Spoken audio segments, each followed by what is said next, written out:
Olá, gente! Vamos a mais um dia do nosso preparatório para o TO, que a prova está chegando. E essa semana a gente está discutindo um tema muito importante, que é o manejo de toxicidades. A prova tem cobrado cada vez mais e hoje nós vamos revisar todas as questões que já caiu, já cobrou pneumonite.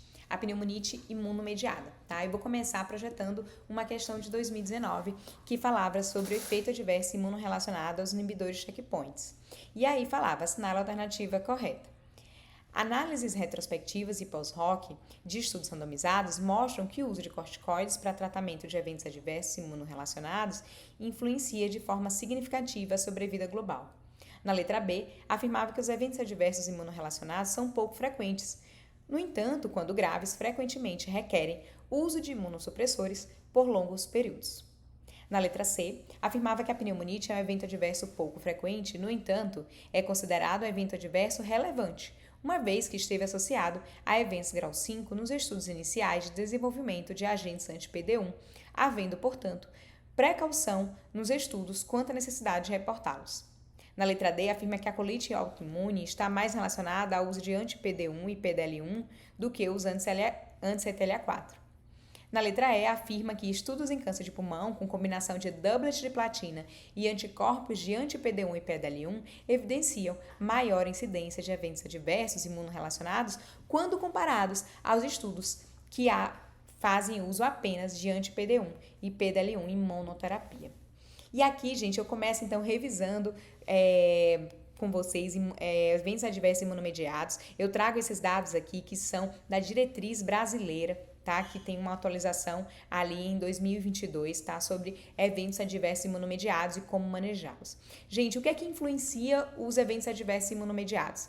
A gente sabe que existem eventos adversos imunomediados muito mais com o uso de anti-CTLA4, principalmente eventos adversos mais graves, tá? Então, a gente observa ali que a combinação, né, de anti-PD1 e anti-CTLA4, ela leva a mais eventos adversos quando a gente compara ali a usar apenas o anti-PD1, PDL1 ou o anti-CTLA4 isolado. Mas quando eu comparo PD1, PDL1 e anti-CTLA4, o anti-CTLA4 ele leva a mais eventos adversos, né, que é o caso do ipilimumab, e anti-PD1, PDL1, ali a gente está falando de nivolumab, pembrolizumab e avelumab.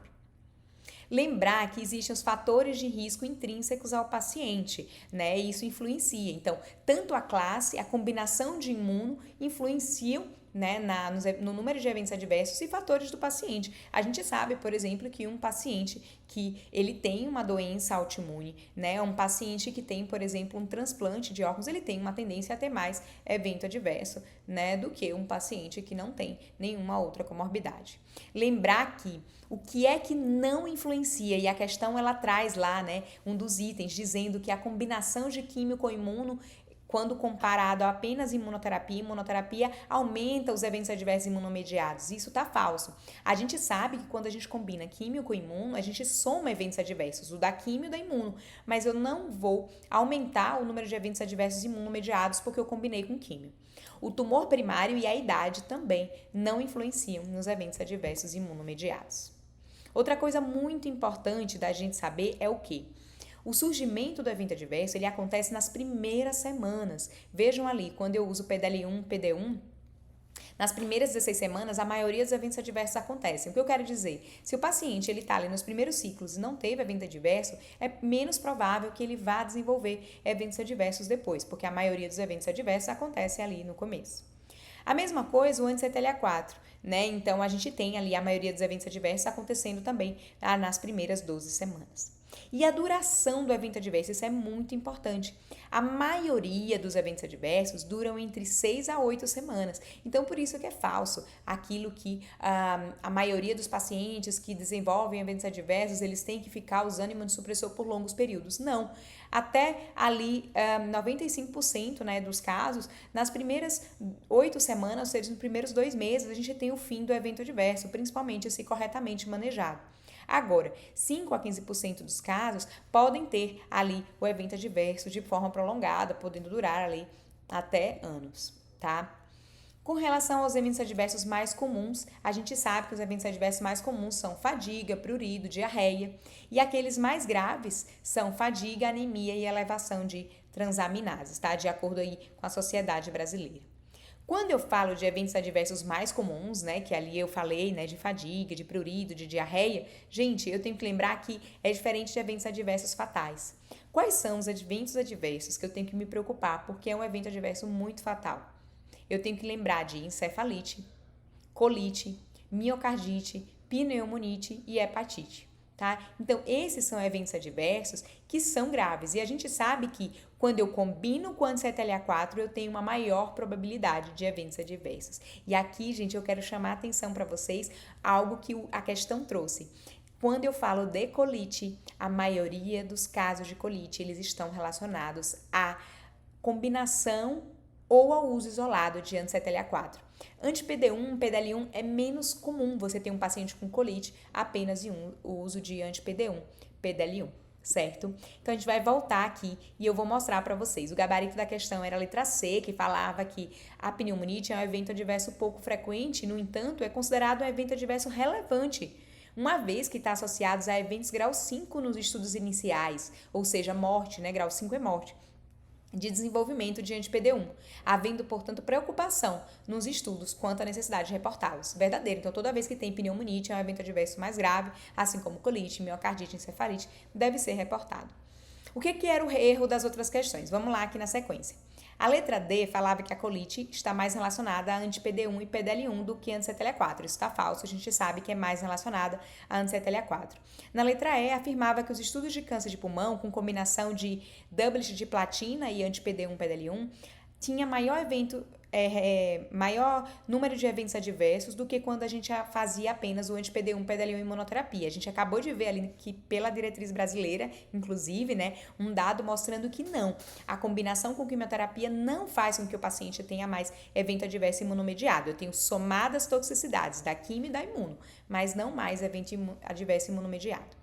Na letra B, afirma que os eventos adversos são poucos frequentes, no entanto, quanto graves, os pacientes frequentemente usam imunossupressores por longos períodos. Falso, gente. Mostrei para vocês, a maioria dos eventos adversos vão se resolver nas primeiras 6 a 8 semanas. E na letra A, afirmava que o uso, né, de corticoide para o tratamento dos eventos adversos influencia de forma significativa na sobrevida global e isso está incorreto. Gente, essa outra questão foi uma questão de 2021, que falava de um paciente de 52 anos, não tabagista, que tinha diagnóstico de SEC-P16 positivo de orofaringe. Esse paciente, ele era um T2N2, ele fez tratamento com radioterapia e cisplatina semanal, iniciou o segmento clínico, porém, 2 anos depois, esse paciente ele evoluiu com metástases pulmonares, cuja biópsia confirmou que era um SEC-P16 positivo, então metastático para pulmão. O PDL1 era igual a 60 e foi proposto tratamento de primeira linha apenas com pembrolizumab. Após 3 semanas, o paciente começou com tosse seca. Fez uma tomografia que mostrava que havia um aumento de cerca de 20% apenas de 2 nódulos pulmonares e os demais nódulos estavam estáveis e sem surgimento de novas lesões. E tinha a presença de infiltrado intersticial pulmonar, acometendo aproximadamente 25% do parênquima pulmonar, com saturação em ar ambiente normal, configurando uma pneumonite grau 2. O tratamento com pembrolizumab naquele momento foi interrompido e o paciente fez corticoide por 6 semanas, incluindo a fase do desmame, com resolução do infiltrado pulmonar e os nódulos metastáticos permanecendo com as mesmas dimensões em relação ao exame prévio. Qual a conduta nesse momento? Gente, eu estou então diante de um paciente que teve uma pneumonite grau 2, que estava usando pembrolizumab, que os nódulos até aumentaram, teve infiltrado, porém depois o infiltrado se resolveu, depois de 6 semanas de corticoide, e os nódulos voltaram até para o tamanho que estavam antes, provavelmente aquele processo ali inflamatório realmente configurando uma pneumonite e não uma progressão de doença. A dúvida é, eu tenho que mudar o tratamento ou eu posso voltar o pembrolizumab diante de uma pneumonite grau 2? Gente, a primeira coisa que eu quero começar comentando nessa questão é o quê? Essa questão ela foi linda, maravilhosa em mostrar pra gente que era uma pneumonite grau 2, mas nem sempre isso vai acontecer, a exemplo do que a gente teve ano passado na prova prática da SBOC, em que trouxe uma colite grau 3 e você tinha que saber graduar a colite. Tá? Então, não tinha como você saber manejar se você não soubesse graduar. Essa questão ela trouxe, é uma pneumonite grau 2, mas ela poderia não trazer que era grau 2, tá? Isso pode vir na prova de uma outra forma e você ter que saber que era uma pneumonite grau 2. E aqui eu vou lembrar para vocês, o primeiro passo para tratar um evento adverso imunomediado é justamente graduá-lo. Aqui vocês têm que lembrar do CTC-AE, né, que a gente tem esse aplicativo, que é gratuito, que não tem baixa, tá, o OncoAssist, que é uma forma da gente ter ali de livre acesso no nosso consultório, no nosso dia a dia. Tá bom, ótimo. Ali vai ter todas as toxicidades e eu posso colocar ali os sintomas, né, e ver, a depender do achado do exame, seja uma elevação de transaminases, alteração de plaquetas. Então, dá para graduar todos os eventos adversos.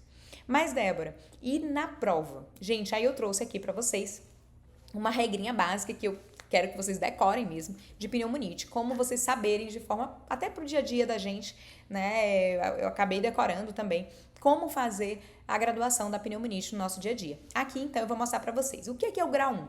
É aquele paciente que não tem sintomas. Ou seja, como que você sabe que ele tem pneumonite? Ele veio com uma tomografia de avaliação de resposta e tinha infiltrado em vidro fosco.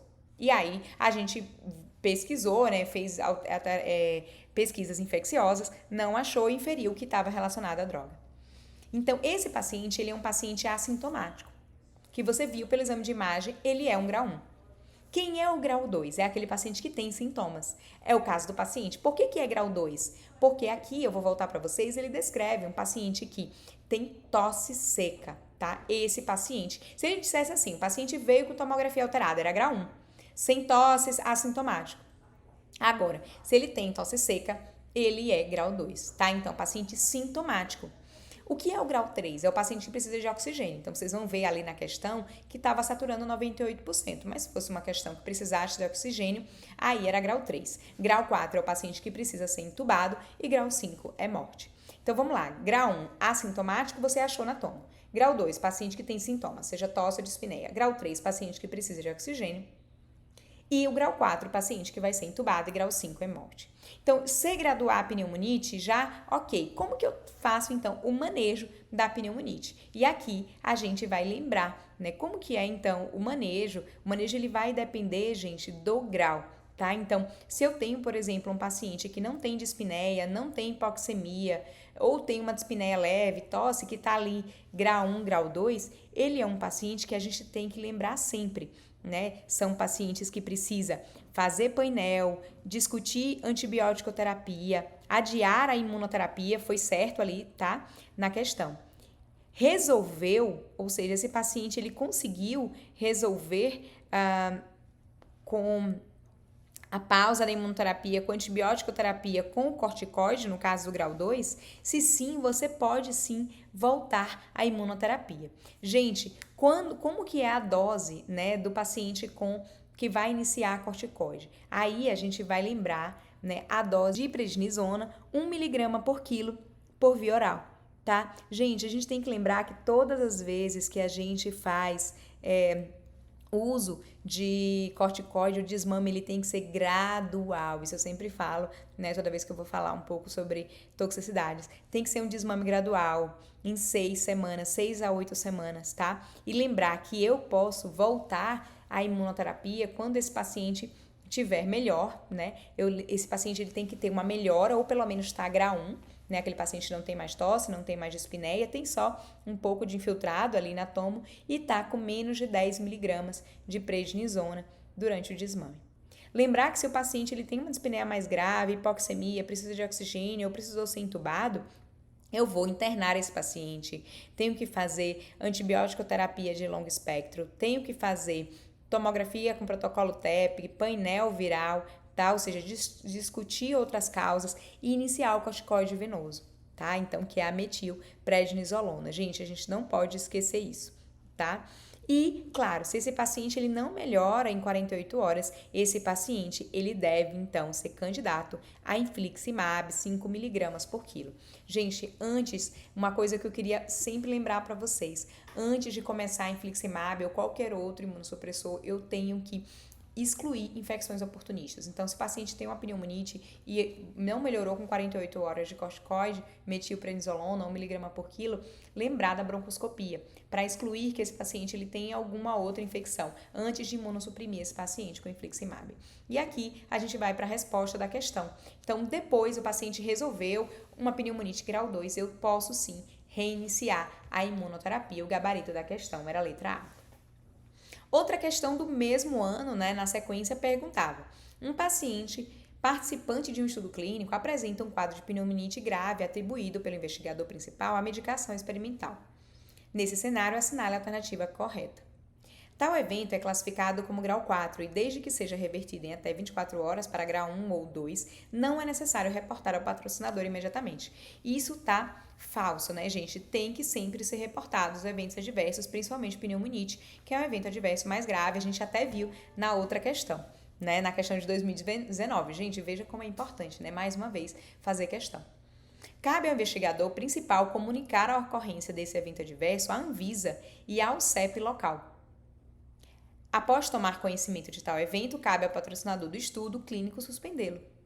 Esse evento é considerado um evento adverso grave e cabe ao investigador principal reportá-lo ao patrocinador em até 24 horas após o seu conhecimento. Gente, aqui pode ter ficado a dúvida, né? A letra A está incorreta, a letra C: cabe ao patrocinador suspendê-lo. Não, gente, depende do grau. Ele não falou nada ali sobre exatamente. Até ele falou, né, que era grave, mas tomar conhecimento, cabe ao patrocinador do estudo suspendê-lo. Não, cabe, na verdade, ao médico, né? Ao médico ali, ao investigador mesmo suspender, né? Então, quem suspende é o médico, é o investigador, é o PI do estudo, tá? E aí a gente ficou com a letra A e a letra D. Quando o evento adverso grave dentro de um estudo clínico, para quem que eu tenho que reportar? Gente, a resposta certa era a letra D, isso aí vocês decorem, escrevam. Evento adverso grave, cabe ao investigador principal reportar ao patrocinador em até 24 horas. Por que 24 horas? Gente, imagina, é um evento adverso grave, é em estudo clínico. Então, às vezes é uma droga nova que acabou de chegar ali no estudo fase 3, imagina. Então, a gente precisa estar reportando esse evento adverso de forma quase que imediata, em até 24 horas, para que, né, se for um evento adverso mais grave, seja observado, né, em outros locais aquele mesmo evento adverso em que a gente está realizando o estudo. Então, não esquecer, evento adverso grave, patrocinador do estudo deve ser comunicado em até 24 horas. A última questão foi uma questão do ano passado, que falava de um paciente de 62 anos que tinha um melanoma estadiamento clínico 4 com metástase hepática e tinha mutação de BRAF. A única comorbidade era hipertensão arterial, o paciente usava amlodipino por esse motivo. Iniciou o tratamento com anti-PDL1 associado a anti-CTLA4, provavelmente hipnivo. Após 6 semanas de tratamento, o paciente apresentou dispneia grau 2. Aqui, mais uma vez, ele falou pra gente, né, qual era a toxicidade do paciente. A tomografia de tórax e abdômen revelaram infiltrado em vidro fosco em ambos os pulmões e redução das lesões hepáticas. Então, isso aí, inclusive, é uma verdade, né? A gente sabe que os pacientes que têm toxicidades imunomediadas, eles tendem a ter melhores respostas, tá? Então, veja só, esse paciente estava com a pneumonite e, ao mesmo tempo, respondendo com resposta ali parcial nas lesões hepáticas. O laboratório revelou um hemograma normal, uma proteína C elevada, né, uma proteína C reativa dentro dos limites de normalidade. A conduta recomendada é iniciar a antibiótico-terapia de amplo espectro com cobertura para pneumocistose. Letra B, trocar para o inibidor de MEK e BRAF.